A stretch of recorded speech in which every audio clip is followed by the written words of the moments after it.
What is up, everybody? Let me get back here a bit. I want to talk a bit about,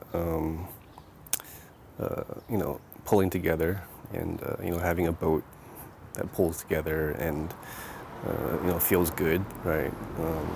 One where, you feel that glide, it feels light, you're not tired, yet the boat feels like it goes fast, right? As opposed to where you feel like you're struggling and it's like chunky, you feel like you're doing a lot of work, but the boat's not really moving. All right, so I want to talk about just kind of what goes into that and what we can do to try to just achieve that, right? So I guess paddling is it's very much a feeling-based sport, right? You're just basically doing a motion like this, so a lot of it's just kind of feeling what happens through that. It's probably similar to golf, I guess, in a way. But like say in a one man, you're basically feeling kind of the ocean in the canoe, right? And then in a six man, you're also feeling the ocean in the canoe, but you're also feeling all the other paddlers. And what I mean by that is you're feeling when they put pressure into the stroke, right?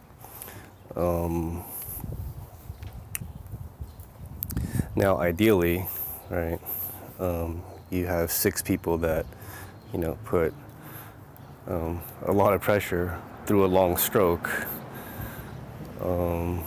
together, right? Like, right. Now, if you have a boat that does that, it would go really fast. And if you could do that through a whole race, right, it'll just kind of fly, right? But that's like some professional teams, right? That's not reality, right? We're more, some people are here and some people are kind of here, right? And some people are here, right? And that's okay. I mean, that's just, where we're at, and that's just reality, right? And, so what we want to try to do or achieve is, having a boat that moves well, in all, in the midst of all that, having all that be the case. So, this is what, we call blending, right? And the stroker, I guess the stroker's job is almost to try to kind of figure out where that is, right? And have it be something that we repeat. So, strokers, really important. That's why they generally say they're really important. And as a stroker, or when you're stroking, it's really, really helpful to have a long range, right? Of your stroke, because that you can do comfortably, because you're gonna try to find somewhere in between that range, right? It may be here, maybe here, right? Or maybe the boat can actually do a pretty long stroke, right? But you have to be able to kind of feel things out and figure out where that should be, right? Given what the boat can do, right? And some people recover slower, right? Like they'll stroke, and then they just takes them longer to recover and get the paddle back in the water. And, that's okay. That takes time to develop as well, right? And that's another part of the equation you got to kind of feel out, just as we're trying to blend. And on the flip side of that, other paddlers, right? You want to be able to at least have a minimum, somewhat meaningful of a stroke or time in the water, so that you can, be part of that, right? I like to think of it kind of like a conversation that kind of we feel out with each other. We don't really talk, but when you have pressure on that blade, right? You get to feel out when other people apply the pressure as well, right? So you'll see, as a stroker, I can kind of just, start from here and just kind of apply light pressure, and, gently as the boat moves, I'll kind of feel out, oh, there's more power here, right? Next stroke, kind of similar, right? So I'll kind of naturally start to shorten it up a little bit to try to match where that power is. So I may end up with something like this, right? And that's okay, right? If the boat can just repeat that over and over, then that's pretty good, right? You don't need a really long stroke, anything, just something meaningful, right? And out of that, if you repeat over and over, it'll naturally lengthen and get longer, right? But the point earlier on is to just find just that meaningful stroke that we can all do together, right? So as a stroker, again, that means it's really helpful to have a good range that you can work with and feel out the rest of the boat. And for the rest of the boat, it means kind of getting yourself to the point where you can just kind of contribute a meaningful stroke wherever that happens to be, right? Whether it's out here or like this, that you can use to match up with the rest of the boat, right? And if we can just kind of repeat that over and over, then the boat should move pretty good and eventually get longer and lengthen over time. And you also want to use, and once you're able to basically do that, you want to use that comfortable, achievable rate to actually dictate the timing of the boat.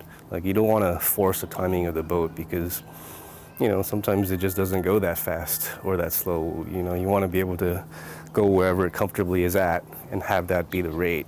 And of course, there'll be times you can pick it up and the rate will naturally pick up as the boat goes faster, right? So kind of let that be the guide, right? So try not to force whatever 60 or 70 or whatever thing in your head, right?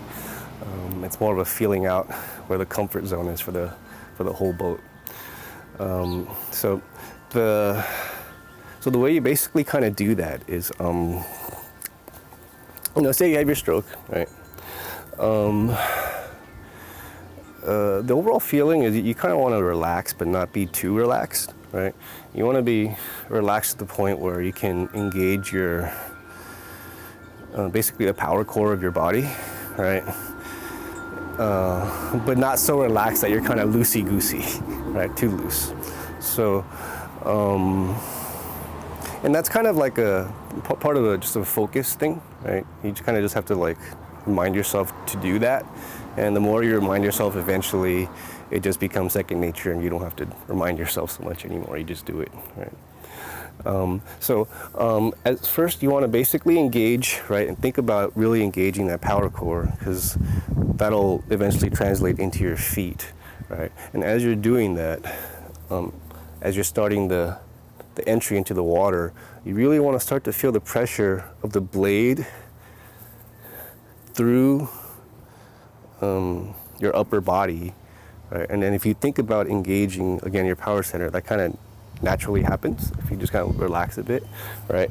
And you feel the blade engage along with your feet, right? And that's actually really important, because you want to direct as much of that energy forward and as least of it onto your butt, right? Of course, the stronger you are, the more you can do that.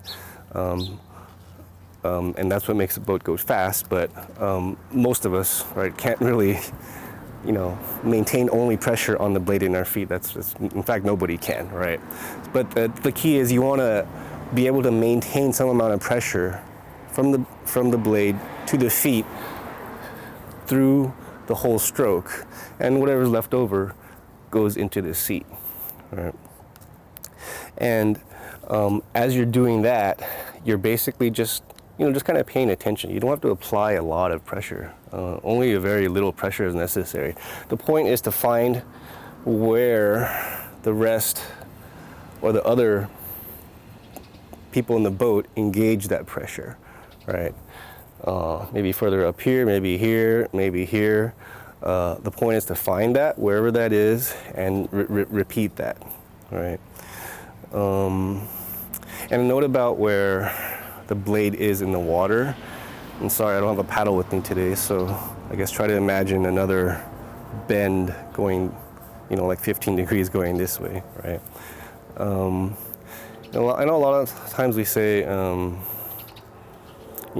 don't want to be pulling back here, right? And you definitely don't want to be pulling back here, right? But just having the blade in the water at that point doesn't mean you're pulling. And this is what I mean, right? So you take, you're nice and, twisted up and wound and you want to apply pressure, and you're applying pressure evenly, right? And at this point, you're basically done applying pressure and you're relaxing, right? But you're letting the blade kind of just, you're basically letting the blade just guide its way through the water with however fast it's going at that point. You're not applying pressure, right? And that actually helps your exit. So you're here and then you're relaxing and the blade's still in the water, right? And that's okay, right? Right. You don't have to be in such a hurry to get the blade out of the water, right? It's more important that you don't apply pressure by the time the blade is negative, right?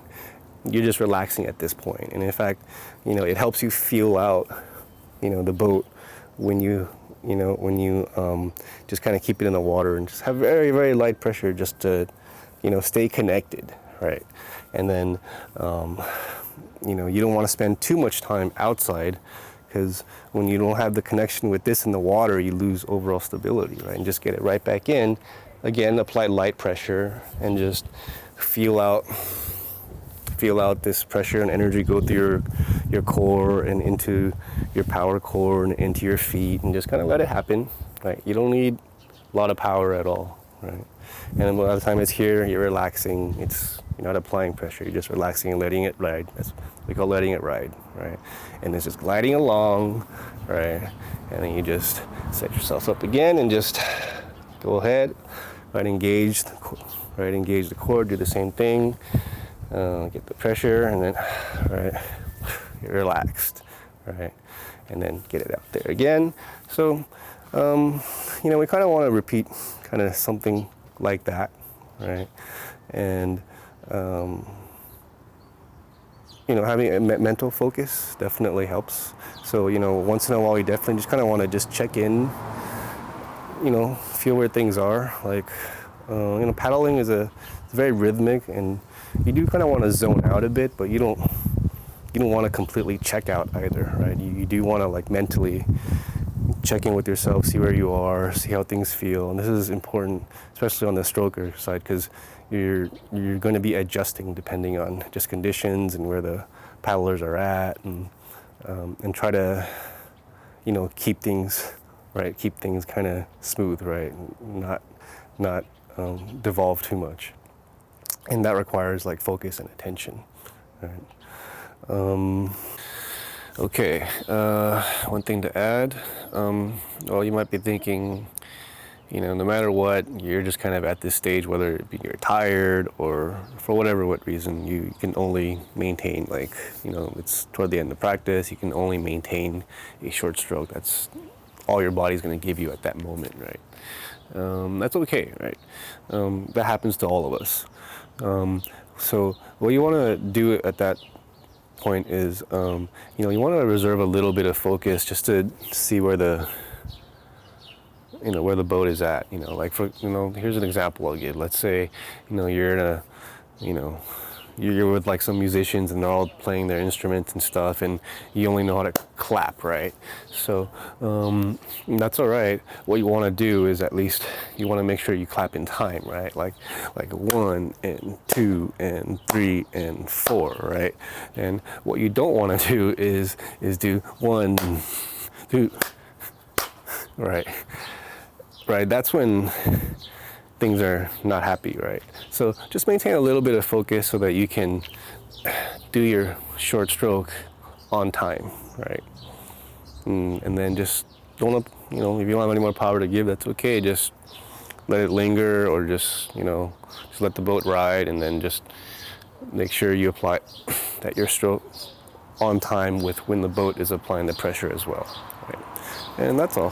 So, and then just, keep that in mind and think about what you should be working on to, be able to maintain a longer stroke. Okay, hope that's helpful.